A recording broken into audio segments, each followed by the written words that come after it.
నమస్తే. మనం భగవద్గీతని అంటే ఎట్లా అసలు ఏం చెప్పి చాలామంది అంటుంటాం కదా! ప్రతి వాళ్ళు గీత, గీత, గీత అంటుంటారు. తర్వాత ఇంకోటేంటి చాలా శ్లోకాలు అందరికీ ట్రాన్స్‌ఫర్ చేస్తూ ఉంటారు. ఆ శ్లోకాలన్నీ బట్టి కొడుతూ ఉంటారు. అంటే ఆఫ్‌కోర్స్ బట్టి కొట్టడం కూడా ఏంటి 100% అది శబ్దం. అంటే ప్రణవం కిందకొస్తుంది. ఓంకారం ఆ శబ్దం ద్వారానే సృష్టి జరిగుండొచ్చు. దాన్నెవరు కాదనరు. కాకపోతే ఏంటి, ఏ విషయాన్నైనా సరేనబ్బా, నాట్ ఓన్లీ భగవతత్వానికి సంబంధించిందే కాదు, మన లైఫ్‌కి సంబంధించింది కూడా విషయాన్ని సరిగా అర్థం చేసుకోవాలి. తెలివిగా, మంచిగా ఆలోచించాలి. తర్వాత ఏమవ్వాలి, నువ్వు ఏది అర్థం చేసుకున్నావో, నువ్వు ఏది చేస్తున్నాననుకున్నావో దాంట్లో నాకు గ్రోత్ ఉందా లేదా అని చెక్ చేసుకోవాలి. అలా కాకుండా నీకు ఇష్టం లేదు, ఏ పని ఈవెన్ భగవతత్వానికి సంబంధించిందైనా చేయాల్సిన అవసరం లేదు. అంటే ఒకళ్ళు చెప్పితే మనం చేస్తున్నాము అంటే మన బుద్ధికి వికాసం లేదు అని అర్థం. అంటే కాకపోతే అందరికి అంటే సమాజము, రూల్స్, రెగ్యులేషన్స్ ఉండాల్సిందే. కాకపోతే ఈ మనం చేసే పని స్వార్థం కోసం గనక కాకపోతే, యజ్ఞంలాగా గనక చేయగలిగితే మనం ఎవ్వరికీ సమాధానం చెప్పాల్సినటువంటి అవసరం లేదు, భయపడాల్సిన అవసరం లేదు. ఎందుకు?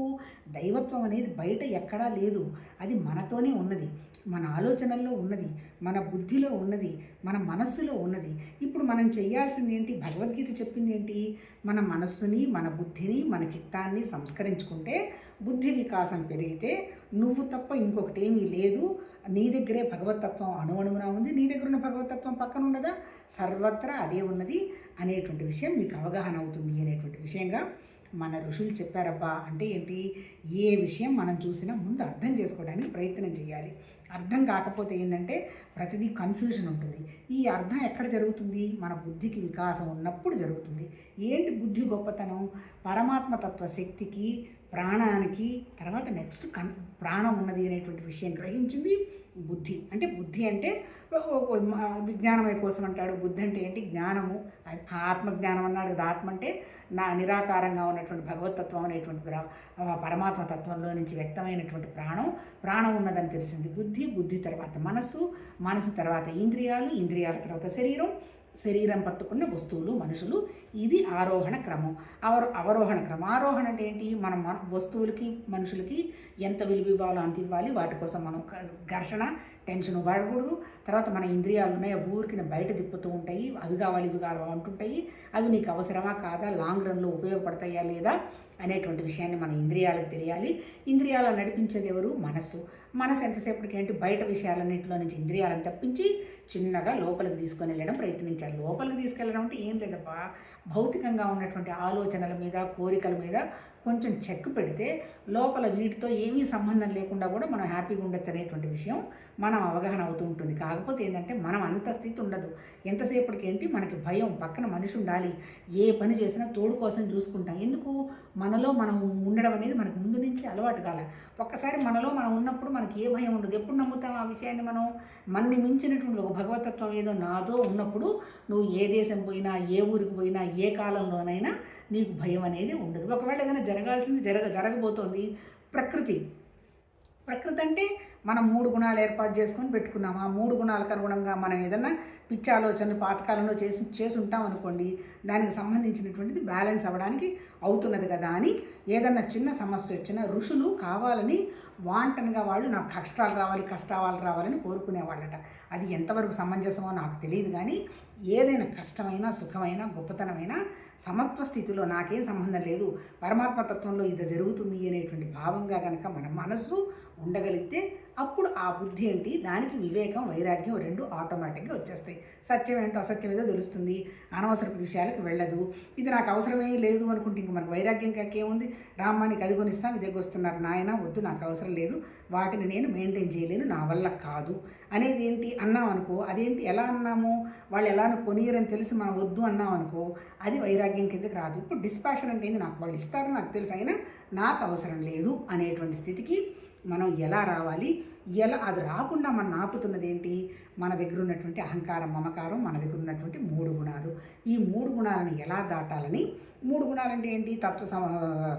తమో గుణం శరీరం, తర్వాత ఏంటి?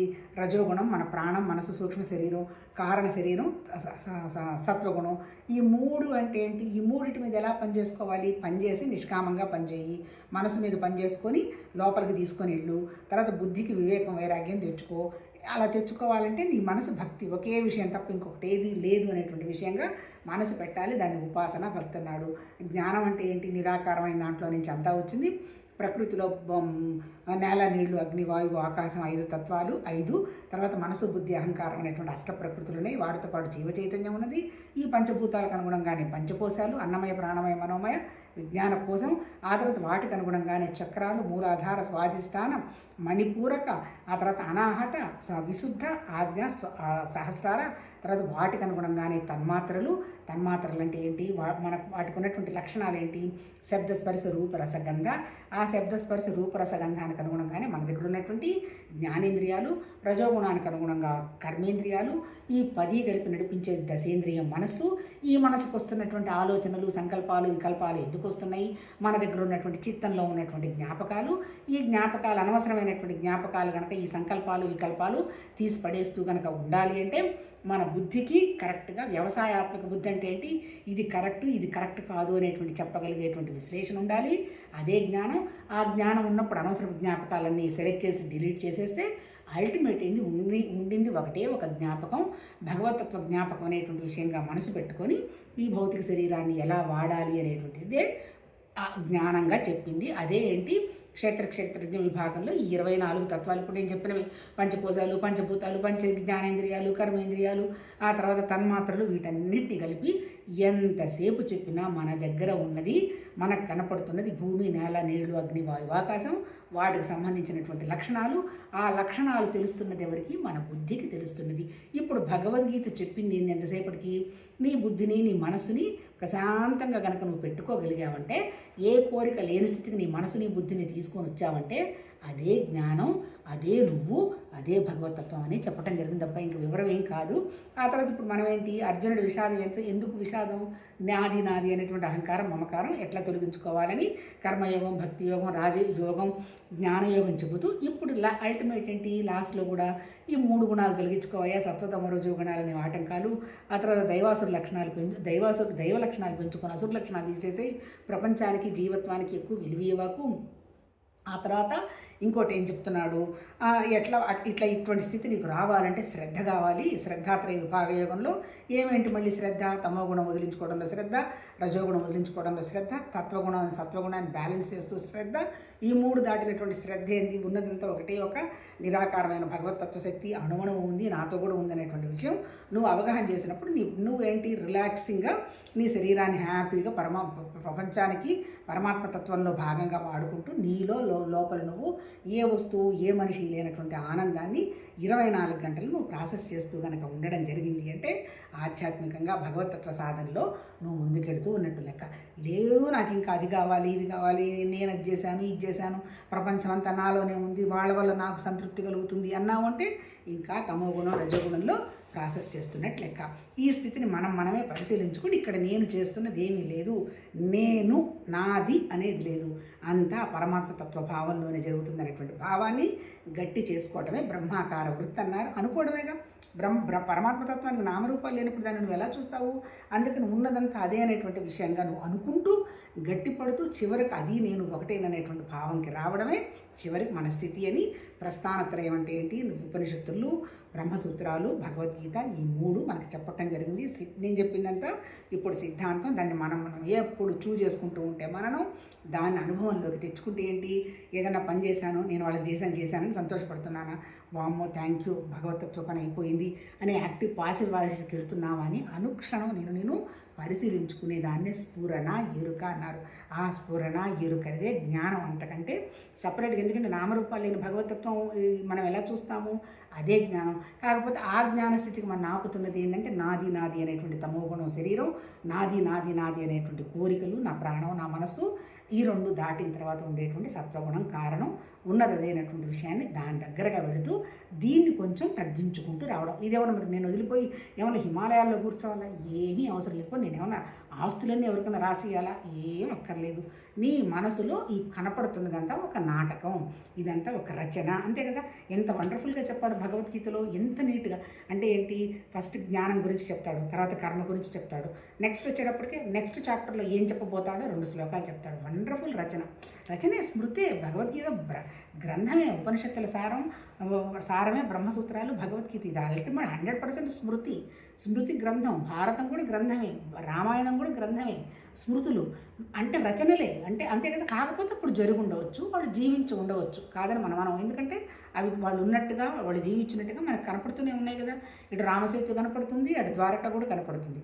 కాకపోతే ఏంటి, వాళ్ళు అర్థం చేసుకున్నది వాళ్ళు వివరం చేయడం జరిగారు ఆ మహానుభావుడు, ముఖ్యంగా వ్యాస భగవానుడు. ఇప్పుడు మనం చేయాల్సింది ఏంటి, ఇప్పుడు మనం చదువుతున్నది ఏంటి, మోక్ష సన్యాస యోగం ఎండ్ పోర్షన్కి వచ్చాము. ఈ ఎండ్ పోర్షన్లో ఏం చెప్పాడు, అసలు ఏమి త్యాగం చేయాలయ్యా, అసలు సన్యాసం అంటే ఏంటి, అసలు ఏంది మోక్షం గోల ఏంది అంటాడు. మోక్షం అంటే సపరేట్గా ఎక్కడో స్వర్గం ఉంది, నేను ఎవడో ఎత్తుకుపోతారని ఏమీ లేదయ్యా పాపో అర్జున. మోక్షం అంటే నీకు అసలు దుఃఖం అనేది లేకుండా నువ్వు ఉండాలి.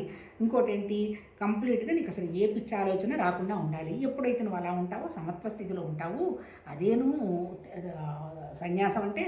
ఆ సన్యాసం కంటే ముందు నీకు త్యాగం గురించి చెప్తాను విను. త్యాగం అంటే ఏంటి, కొంతమంది అసలు కర్మే చేయొద్దు పో నేను సన్యాసం తీసుకున్నానంటారు. అది కరెక్ట్ కాదు, కర్మ చెయ్యాల్సిందే, కానీ కర్మ ఫలాన్ని త్యాగం చేయి. నేను అది చేశాను కాబట్టి నాకు సంతృప్తి వచ్చింది ఏమంటే నువ్వు కర్మఫలాన్ని ఎక్కడ త్యాగం చేసావు, కర్మను ఎక్కడ త్యాగం చేసావు, నేనేం చేయలేదు, నీకు కర్మ లేదు ఫలము లేదు అంటే అలాంటి స్థితి మనసుకు పెట్టుకోవాలి. ఏదన్నా పని జరిగింది, ఒక ఈ పరికరం ద్వారా జరిగింది, లేదు వాళ్ళు సంతోషపడుతున్నారు, ప్రపంచానంతా నేను ఉద్ధరిస్తున్నాను, మా గురువులంతా ఏదో చేస్తున్నారు, మాకెంత సంతృప్తి అన్నావంటే అయిపోయా. నువ్వు సంతృప్తి అంటే నీ మనసు వచ్చి పడింది. ఇప్పుడు భగవతత్వ సాధనలో చెప్పింది నువ్వు లేవు, ఇక్కడ ఉన్నదంతా ఒకటే ఒక పరమాత్మ తత్వం. కనిపిస్తున్న కంటికి కనిపిస్తున్న ప్రతిదీ ఆ పరమాత్మ తత్వంలో భాగమే. పని జరుగుతుందంటే అక్కడే జరుగుతుంది, మనం ఏం చేయడం లేదు. ఆ స్థితికి రావాలి అంటే నీ దగ్గర ఉన్నటువంటి ప్రతిదాన్ని కర్మఫల త్యాగాన్ని వండర్ఫుల్గా నువ్వు చెయ్యాలయ్యా. మరి కర్మఫల త్యాగం చేయాలి అంటే అసలు కర్మ అంటే ఏంటి, 5 వ్యవహారాలుగా చేస్తాము. శరీరం ఉండాలి, ఇంద్రియాలు కరణాలు ఉండాలి, తర్వాత ఏం చేయాలనేటువంటి విషయం గురించి నాకు ఒక అవగాహన ఉండాలి, కారణం, తర్వాత ఆ పని చేయడానికి నాకు ఇష్టం ఉండాలి. ఈ 5తోటి పని జరుగుతూ ఉంటాయి. ఈ 5 కూడా నువ్వు ఈ ఫలాన్ని ఆశించకుండా ఉండేట్టుగా నువ్వు వాటిని ఉపయోగించు. తర్వాత ఇంకొకటి కూడా ఏంటి, ప్రకృతి వ్యక్తమైన తర్వాత ప్రకృతి నడుస్తున్న వ్యవహారం ఏంటి, ప్రకృతి నడిచేది 3 గుణాలతోటి, సత్వగుణం, తమోగుణం, రజోగుణం. ఇప్పుడు నీ దగ్గర కూడా ఇప్పుడు నువ్వు చేయాల్సింది ఏంది, సత్వగుణం వాడు ఎలా పనిచేస్తాడు, ఏం ఆశించకుండా చేస్తాడు, రజోగుణం వాడు పేరు కావాలంటాడు, తమోగుణం వాడు వాడికి ఏం తెలియదు ఏదో పిచ్చి పిచ్చిగా పనులు చేస్తాడు. ఆ తర్వాత రజోగుణం వాడి బుద్ధి ఎట్లా ఉంటుంది, సత్వగుణం వాడి బుద్ధి ఎట్లా ఉంటుంది, వివేకంగా ఉంటుంది, ఎవరు నష్టపోతారా ఎవరు నష్టపోరా అని అవగాహనలో ఉంటాడు.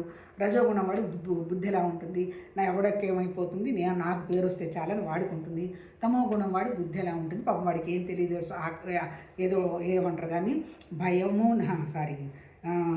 ఆలస్యం, నిద్ర, భయం, ఎప్పుడు బద్ధకంగా పడుకొని ఉండడము, తర్వాత ఏంటంటే హాయిగా తినడము, సోమర్తనము, ఇవే వాడుకుంటాయి వాడి బుద్ధిలో. ఆ తర్వాత ఇంకోటి ఏంటి, ఎట్లాంటి కర్మ చేస్తాడు, సత్వగుణం వాడు ఎలా పనిచేస్తాడు, అందరిని ఆశించి నాకేం సంబంధం లేదని చేస్తాడు. రజోగుణం వాడు నా పేరు ప్రతిష్టలు పడాలని చేస్తాడు. తమో గుణం వాడు ఏం చేస్తున్నాడో వాడికి తెలియదు. ఇట్లా ఈ 3 గుణాలు ఎక్కడున్నాయి, ప్రతి జీవిలో ఉన్నాయి. చీమ దగ్గర నుంచి స్వామీజీ వరకు ఉన్నది 3 గుణాలే, మన దగ్గర కూడా అవే ఉన్నాయి. కాకపోతే 3 గుణాలు సమంగా బ్యాలెన్స్ అయ్యి సత్వగుణం కనుక వెళ్ళగలిగినప్పుడు ఈ 2 గుణాలు అన్నీ బాధించవు. అంటే తాత్కాలికంగా తమో గుణం, రజోగుణం మనకి వండర్ఫుల్గా ఉంచుతాయి, కానీ లాంగ్ రన్లో వాటి వల్ల నష్టం వస్తుంది. అంతే కదా. ఇప్పుడు మనం సంతోషంగా ఇప్పుడు బాగుందని మనం తినకూడని పదార్థాలన్నీ తిన్నాము అంటే ఏంటి, అంటే ముందే మనకి లేనిపోని జబ్బులన్నీ వచ్చేస్తాయి. అట్లా ఏది బాగుందని 24 గంటలు నిద్రపోయాము, ముందే మనం ముసలివాళ్ళం అయిపోతాము. అంటే ఏంటి, ఆ మార్కులన్నీ కూడా మన దగ్గర పడిపోతాయి. అలా ముందు నుంచి ఇదిగో వాళ్ళని చూసి ఈ సమస్య నాకు రాబోతుంది కదా, నేను ఇలా ఉండకూడదు కదా అని అనుకున్నప్పుడు నువ్వు వస్తువులని, మనుషుల్ని ఎంతవరకు బ్యాలెన్స్ చేయాలో అంతవరకు చేయగలిగినప్పుడు నీ మనసు ప్రశాంతంగా ఉంటుంది. ఎట్లా ఈ 3 గుణాలు ఇలా ఉన్నాయి అనేటువంటి త్యాగాలు ఎలా చేయాలని మళ్ళీ చెప్పాడు. సత్వగుణం వాడు ఎలా త్యాగం చేస్తాడు, ఏం ఆశించడు. రజోగుణం వాడి త్యాగం ఏంటి, లాభం కోసం చూస్తాడు. తమో గుణం వాడి త్యాగం ఏంటి, అప్పటికప్పుడు ఆనందం అనుభవించాలని చెప్తాడు. నిన్న ఇవి చెప్పాడు. తర్వాత ఇంకా ఏం చెప్పారు, నిన్న 39 వరకు 3 మాట్లాడుకున్నాం నిన్న. తమో గుణం వాడి సుఖం ఎలా ఉంటుంది, రజోగుణం వాడి సుఖం ఎలా ఉంటుంది, సత్వగుణం వాడి సుఖం ఎలా ఉంటుంది. సత్వగుణం వాడి సుఖం ఏంటి, వాడు ఏదో పుస్తకం చదువుకుందాము, ప్రశాంతంగా ఉండాలి, హాయిగా ఉండాము అని అనుకుంటాడు. రజోగుణం వాడి సుఖం ఎలా ఉంటుంది, ఇదిగో నేను అచీవ్ చేశాను, ఇంతమందిని మార్చేశాను, ఇదిగో ఇది కట్టేశాను, పెద్ద ఆశ్రమాలు కట్టేశాము, పెద్ద యూనివర్సిటీస్ వచ్చాయంటే ఏంటి, మంచిదే పాపం, చెడ్డేం కాదు, కానీ అవి చేశాము ఇవి చేశాము అనేటువంటి ఆనందంలో ఉంటాడు. మరి తమో గుణం వాడి సుఖం ఎట్లా ఉంటుంది, అబ్బా నాకు రెస్ట్ దొరికింది, 4 రోజులు నిద్రపోతాను, హాయిగా తింటాను, నేను ఎక్కడికి పోనని వాడి సుఖం ఉంటుంది. ఇలా ఈ 3 సుఖాల వరకు నిన్న 39 వరకు చెప్పాడు. ఇప్పుడు 40 నుంచి ఈ మోక్ష సన్యాస యోగంలో కొంచెం థీమ్ మారింది. ఈ థీమ్ను మనం ఎలా అర్థం చేసుకుంటాము, ఎలా కమ్యూనికేట్ చేస్తామో మనకు తెలియదు. ఇప్పుడు మొదలుపెట్టి చూద్దాము. ఏంటి థీమ్ ఏం చెప్పాడు? పృథ్వీ ఎందు కానీ, ఆకాశమునందు కానీ, దేవతల ఎందు కానీ, మరి ఏ ఇతర లోకముల ఎందు కానీ ప్రకృతి నుండి ఉత్పన్నములైన ఈ 3 గుణాలు లేకుండా ఏ ప్రాణియు ఉండదు. అంటే ఏంటి? భూమిలోనండి, ఆకాశంలోనండి, సముద్రంలోనండి, మీరు ప్రపంచంలో, జగత్తు మొత్తంలో, విశ్వంలో ఎక్కడికి పోయినా ప్రకృతి అంటే 3 గుణాలు. అందుకే దానికి అనుగుణంగా ఈ మహానుభావులు అలా అర్థం చేసుకుని ఉంటారబ్బా. అంతే కదా. వర్షాకాలం 4 నెలలు, శీతాకాలం 4 నెలలు, చలికాలం 4 నెలలు, ప్రకృతే కదా. అంటే ఆ 4 నెలల్లో పరిస్థితులు ఎట్లా మారుతాయి? వర్షాకాలంలో ఇళ్లలో నుంచి బయటకు కూడా వచ్చే పరిస్థితి ఉండదు, అట్లా కురుస్తూ ఉంటాయి. అట్లాగే చలికాలంలో విపరీతంగా చలి ఉంటుంది, ఎండాకాలంలో ఎండ ఉంటుంది. ఈ 3 ప్రకృతులకు అనుగుణంగా మొక్కలు వేస్తూ ఉంటారు. అంటే నీళ్ళ ఆధారంగానే పండేవి కొన్ని ఉంటాయి. ఇప్పుడు వరి ఉందనుకోండి, నీళ్లు ఉంటేనే పండుతాయి.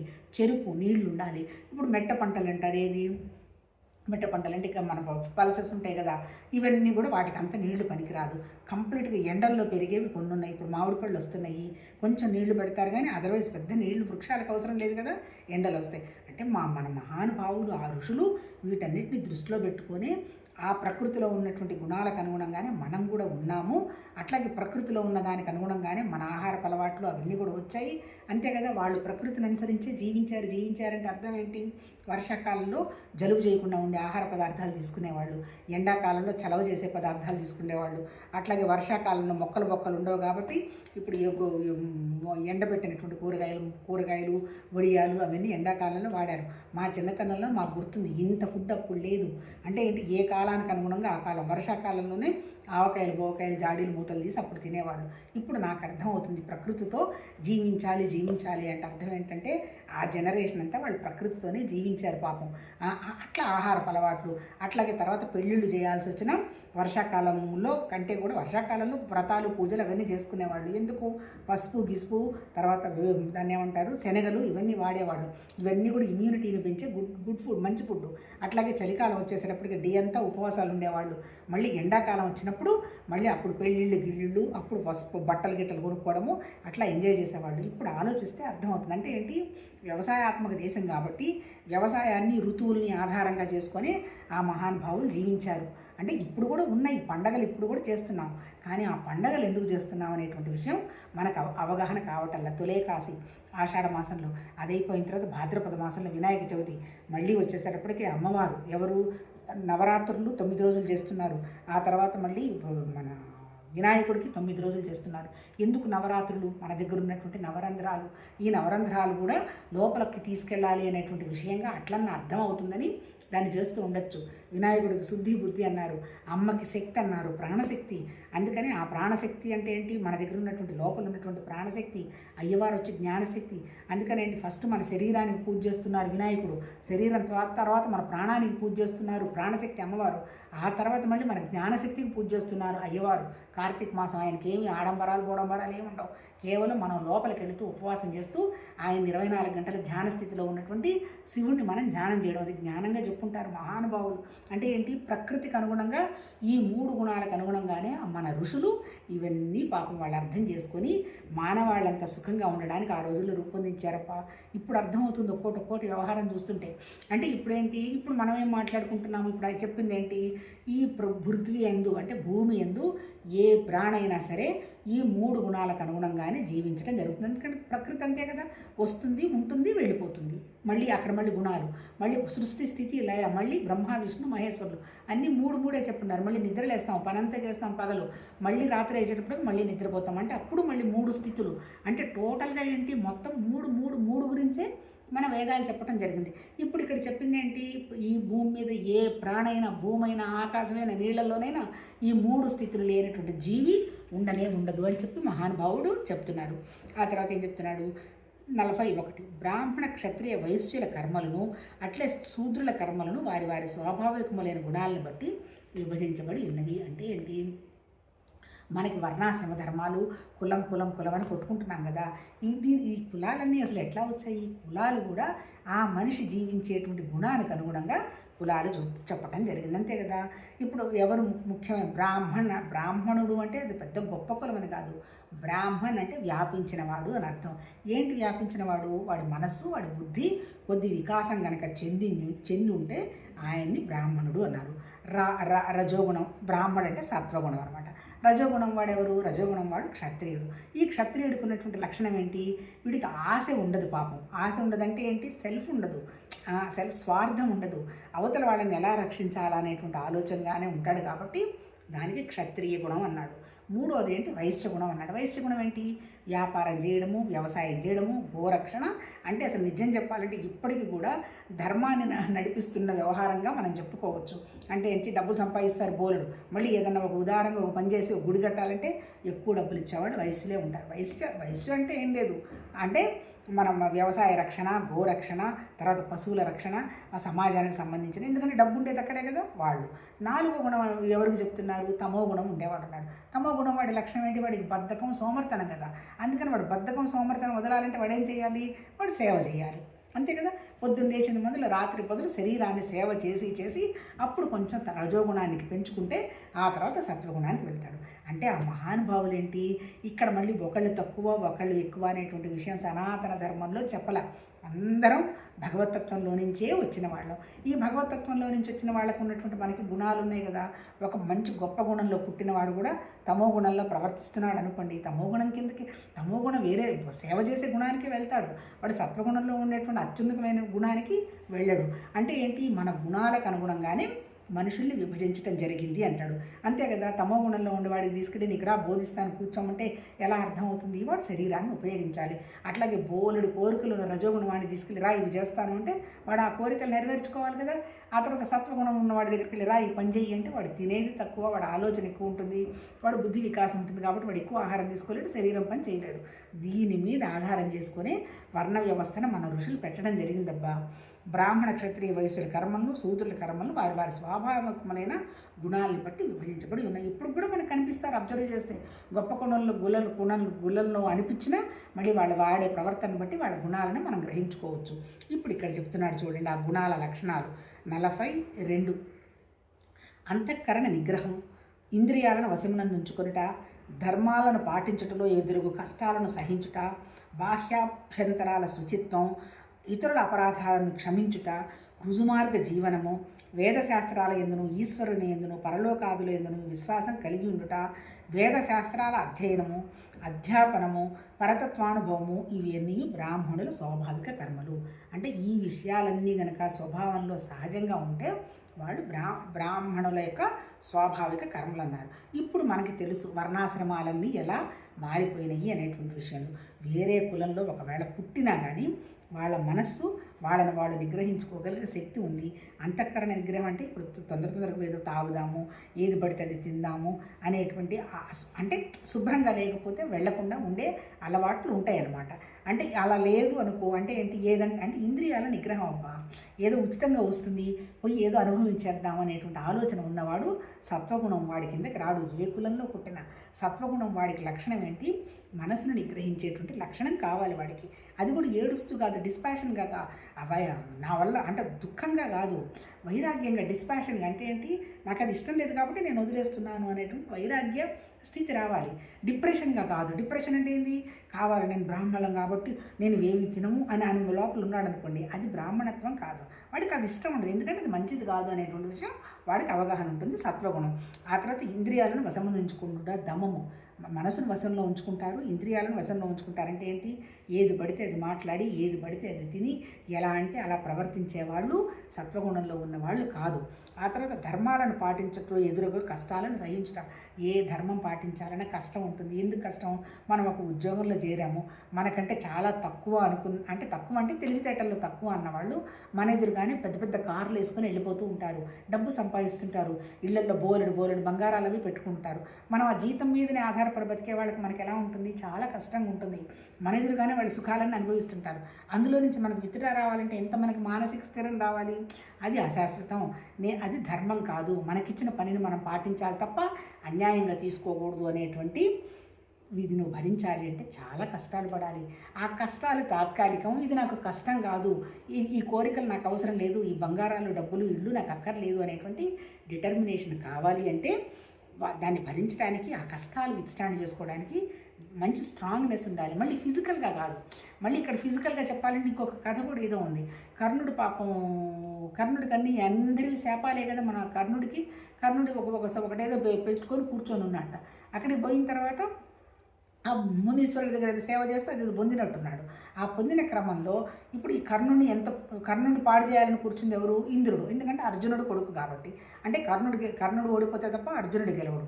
అందుకని పాపం ఏం చేస్తాడు, ఈ తీసుకున్న మంత్రాలు, ఈ పాపం ఆయనకు తయారు చేసుకున్నవి ఏవి ఆ దానకర్ణుడికి ఆ యుద్ధంలో ఉపయోగపడకుండా ఏం చేశాడు, ఒకసారి కూర్చొని పాపం ఆ మునీశ్వరుడి దగ్గర పాపం ఏదో మంత్రమో లేదో ఏదో ఆయుధమో, నాకు అంత స్టోరీలో మెటీరియల్ గుర్తులేదు, కూర్చుంటే పాపం ఈ కావాలని మన ఇంద్రుడు వచ్చి ఒక పురుగులాగా పాపం కాలులోకి పడేశాట. ఆ పురుగు కాలు ఎలా ఉంది, కాలులో నుంచి పాపం రక్తం కారిపోతుంది. అయినా సరే కర్ణుడు కదలడట, మెదలడట. అప్పుడు పాపం ఈ బ్రాహ్మణుడు అంటే ఈ సత్వగుణం ఉన్నటువంటి ఋషి కళ్ళు తెరిచి చూసి, ఏంటి బ్లడ్ అని ఆ వేడికి లేచాడట. బ్లడ్ అంటే వెంటనే నువ్వు బ్రాహ్మణుడు కాదు. బ్రాహ్మణుడికి బుద్ధి వికాసం ఉంటుంది కానీ శరీరాన్ని తట్టుకునేటువంటి మానసిక స్థితి వీడికి ఉండదు, నువ్వు కాదు అని శాపం పెట్టేస్తాడు. అంటే ఇక్కడ చెప్పదలుచుకున్నది ఏంటి, బుద్ధి వికాసం పెందించుకుంటాడు, శరీరానికి మళ్ళీ కష్టపెట్టేటువంటి శక్తి ఉండదన్నమాట, అంత పట్టుదల ఉండదు. అంటే ఇప్పుడు ఇక్కడ చెప్పింది ఏంటి, అలాంటి కష్టాలు వచ్చినప్పుడు కూడా మానసికంగా ఎంతైనా నాకు ఈ అవసరం లేదు ఈ కోరికలంటే కలుగుతాడనమాట. అలాంటి మానసిక స్థితి ఉన్నవాడు మాత్రమే సత్వగుణంలో ఉన్నట్టు అని లెక్కను మనం గుర్తించమంటాడు. ఆ తర్వాత ఇతరుల అపరాధాలను క్షమించుట అంటే జాలి, దయ, కరుణ ఎక్కువ ఉంటుంది. ఎందుకంటే తీసుకునే ఆహారం కానీ పుట్టిన వాతావరణము వీడి ఆలోచనలు డిఫరెంట్గా ఉంటాయి. అందుకని కక్షగా ఉండదు. ఒకరిని కొట్టాలంటే గట్టిగా కొట్టలేరు. భార్య బాగలేదనేటువంటి విషయాన్ని గ్రహించినా ఏదో వీడి సన్యాసాశ్రమం తీసుకొని వెళ్ళిపోతాడు తప్ప భార్యను చంపడు. ఎందుకంటే ఆ సత్వగుణంలో ఆ చంపే లక్షణం లేదు. అంటే ఒకడిని ఇబ్బంది పెట్టే లక్షణం లేదు, వాడే ఇబ్బంది పడతాడు, ఇతరుల అపరాధాలను క్షమించేస్తాడు. అది పోనీలే, వాళ్ళకి తెలియదు, వాళ్ళ సంస్కారాన్ని నుంచి చేశాడు కాబట్టి నాకేం అవసరం లేదు అనుకుంటాడు. తర్వాత ఏంటి, మన సరళత్వం, రుజుమార్గ జీవనం అంటే ఏంటి, సింపుల్గా బతుకుతాడు. ఏదో అవతల వాడు ఏదో చేశాడు కాబట్టి నేను అది చేద్దాం అనుకోడు. ఆ సింప్లిసిటీలో పరమ ఆనందాన్ని అనుభవిస్తాడు. ఎందుకంటే వీడు ఆలోచన విధానం హయ్యర్గా ఉందిగా. ఇదంతా నిరాకారంలో నుంచి వచ్చాము, ఇదంతా ప్రకృతి, 4 రోజులు ఉంటాము, ఈ 4 రోజుల నాటకానికి ఇన్ని ఘర్షణలు అవసరమా అని మంచిగా డిసిప్లిన్డ్గా ఎంత తినాలో అంత తిని, ఎంత మాట్లాడాలో అంత మాడి అవసరమైనటువంటి కోరికలు తీర్చుకుంటాడు. సహజమైన కోరికలు ఋషి అయినా తీర్చుకోవాల్సిందే, సత్వగుణంలో ఉన్నవాడైనా తీర్చుకోవాల్సిందే, స్వామీజీ అయినా తీర్చుకోవాల్సింది. ఏంటివి, ఆకలి, భయం, నిద్ర, భయం, మైథునం తప్పదు. ఎందుకంటే 3 గుణాలు మనందరి దగ్గర ఉన్నాయి కాబట్టి. వేద శాస్త్రాల యందును, ఈశ్వరుల యందును, పరలోకాదును విశ్వాసం కలిగి ఉంటాం. తెలియని విషయాన్ని తెలుసుకోవడానికి విపరీతమైన అత్యుత్సాహం ఉంటుంది. ఇప్పుడు మనమే చూడు, ఏముంది ఇక్కడ, ఇది చదువుకుంటున్నాము, మనకేం ఒక పైస రాదు, కొన్ని ఏదైనా పేరు ప్రతిష్టలు వస్తాయా, ఏమి రాదు. కానీ తెలియని విషయాన్ని వింటూ ఉంటే అద్భుతమైన ఆనందం. ఆ ఆనందాన్ని మనం దేంతో పరిచేది కాదు. ఎందుకు, ఎలా ఆలోచించారు ఈ మహానుభావులు. ఇప్పుడు చూడండి, 4 ప్రకృతి అన్నాడు, 4 మాసాలు వర్షాలు చూశారు, ఎండాకాలం చూశారు, చలికాలం చూశారు. దానికి అనుగుణంగా మన మనుషులు ఆ టైంలో మనం ఎలా మన శరీరం రియాక్ట్ అవుతుందో చూశారు. ఆహార విధానాలను రూపొందించారు, పూజా విధానాలను రూపొందించారు. ఎన్ని వేల సంవత్సరాల నాడు, అసలు ఇప్పుడు అని మనకు అసలు చెప్పడానికి ఈ సంవత్సరం ఆ సంవత్సరం అని కూడా మనకు ఎవరికి అహం కాదు. ఎన్ని వేల జనరేషన్స్ గడిచిపోయినాయో. ఏమి మేధా సంపత్తి అంటే అర్థం ఏంటి, వాళ్ళ అంత మంచి వాళ్ళ యొక్క సత్వగుణం అంత వండర్ఫుల్గా ఉంది. ఆల్మోస్ట్ వాళ్ళ జ్ఞానము భగవతత్వ జ్ఞానంతో సమంగానే ఉంది.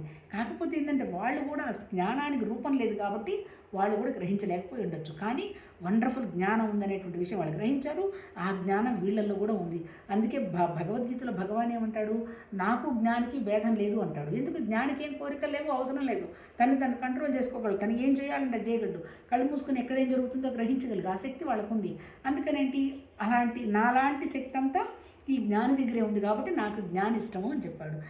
ఎలా వచ్చింది ఆ జ్ఞానం వాడికి, ఆ ఋషులకి మనసుని కంట్రోల్ పెట్టుకున్నారు, ఇంద్రియాలు కంట్రోల్ పెట్టుకున్నారు, కోరికలు కంట్రోల్ పెట్టుకున్నారు, గర్భబద్ధంగా జీవించారు, చిన్న చితక అట్రాక్షన్స్కి లోను కాలేదు, ఎక్కడికి వెళ్ళలేదు. తర్వాత మనసుని ఇంద్రియాలను కంట్రోల్ పెట్టారు. ఆ తర్వాత వేద శాస్త్రాలను ఎంత సాంస్క్రిట్ ఏంది, అసలు ఒక్కొక్క శ్లోకం అర్థం కావాలంటే పిచ్చెక్కిపోతుంది. దాన్ని మరి వాళ్ళు అర్థం చేసుకొని, అంటే అవి అర్థం చేసుకొని అవగాహన చేసుకోవాలనేటువంటి ఆలోచనతోటి వాళ్ళ మనసును పెట్టిన తర్వాత వాళ్ళకి బుద్ధి వికాసం చెందింది. తర్వాత ఆ భగవతత్వం మీద పరమ నమ్మకం, నేను చేయటం లేదు అంతా అక్కడే చేస్తున్నానంటే నమ్మకం.